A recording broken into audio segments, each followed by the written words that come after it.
Hello दोस्तों, मेरा नाम सैम है और मेरे चैनल सैम की स्टोरीज को सब्सक्राइब करें।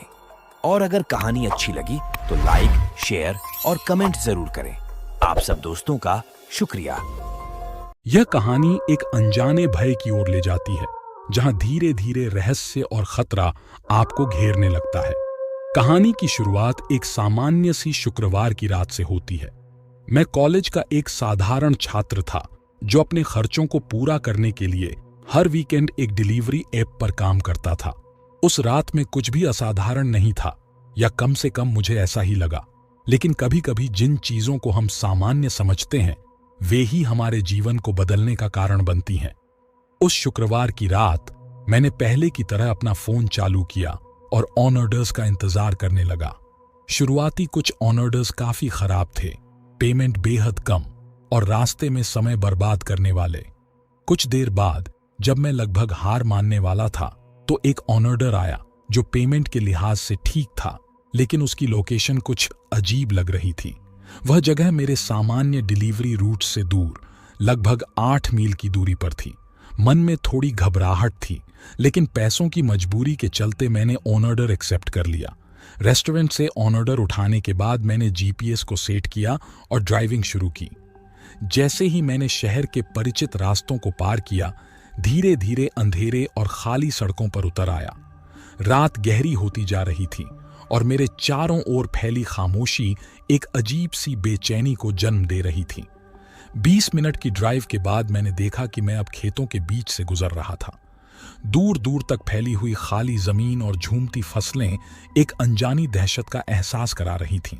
मेरे सामने कोई मकान नहीं था, केवल खेत और घास का अंतहीन विस्तार। लेकिन फिर दूर कहीं एक पुराने जर्जर से घर की छवि दिखाई दी। वह घर काफी पुराना था, शायद बरसों से वीरान पड़ा था। उसकी खिड़कियां टूटी हुई थीं और उसके चारों ओर उग आई घास ने उसे और भी डरावना बना दिया था। लेकिन जीपीएस की लोकेशन के अनुसार यही वो जगह थी जहां मुझे डिलीवरी करनी थी। जब मैंने उस घर के पास पहुंचकर गाड़ी रोकी तो दिल की धड़कनें बढ़ने लगीं। घर के बाहर केवल पोर्च की एक धीमी रोशनी जल रही थी, अंदर घना अंधकार फैला हुआ था। मैंने अपने डिलीवरी बैग को पकड़ा और धीमे कदमों से घर की ओर बढ़ा। जैसे ही मैंने दरवाजे पर दस्तक दी, अंदर से कोई आवाज नहीं आई।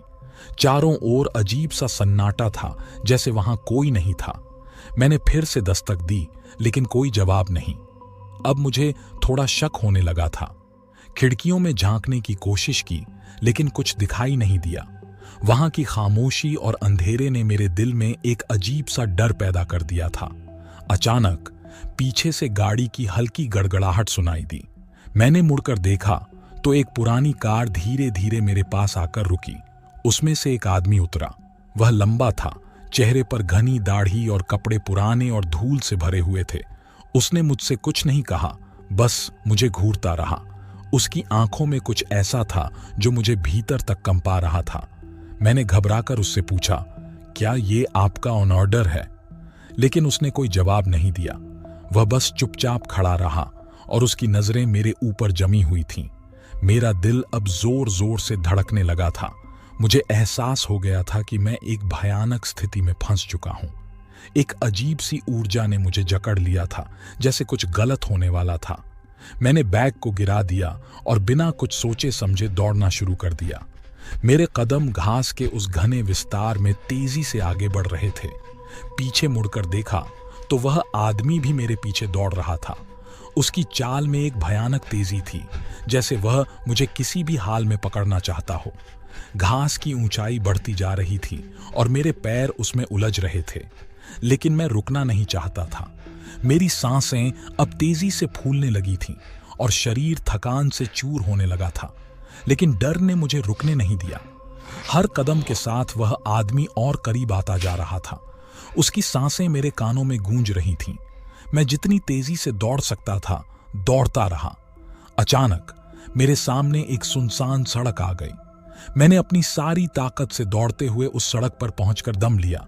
सड़क पर पहुंचते ही मैंने गिरते हुए खुद को संभाला। तभी एक पुलिस की गाड़ी सामने से आती दिखी। मैंने तुरंत इशारा किया और पुलिस ने मुझे गाड़ी में बैठा लिया।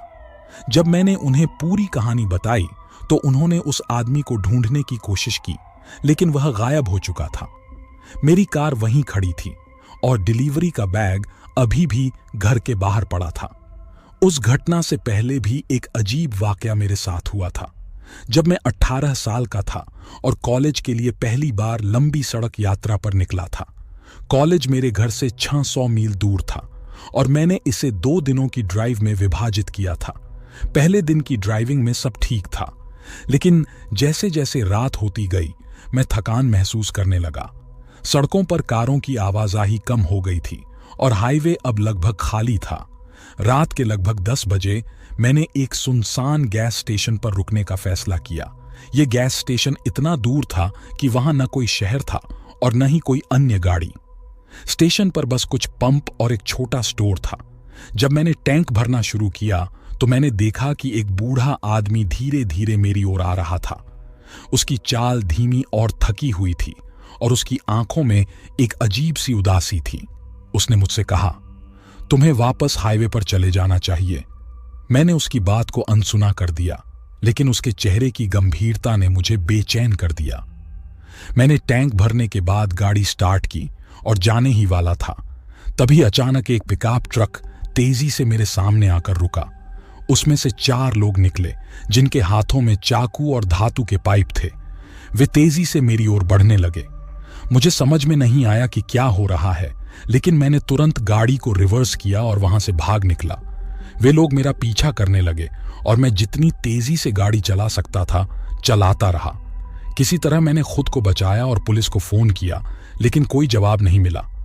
उस बूढ़े आदमी की बात मुझे अब समझ आई कि वह शायद मुझे बचाने की कोशिश कर रहा था, लेकिन आखिर वे लोग कौन थे और वे क्या करना चाहते थे, यह मुझे कभी पता नहीं चला। उस दिन से लेकर आज तक उस रात की घटना मेरी यादों में जिंदा है। यह अनुभव मेरे जीवन का सबसे भयानक अनुभव था, जिसने मुझे यह एहसास कराया कि कभी-कभी हम जिन चीजों को सामान्य समझते हैं वे दरअसल बहुत बड़ा खतरा बन सकती हैं।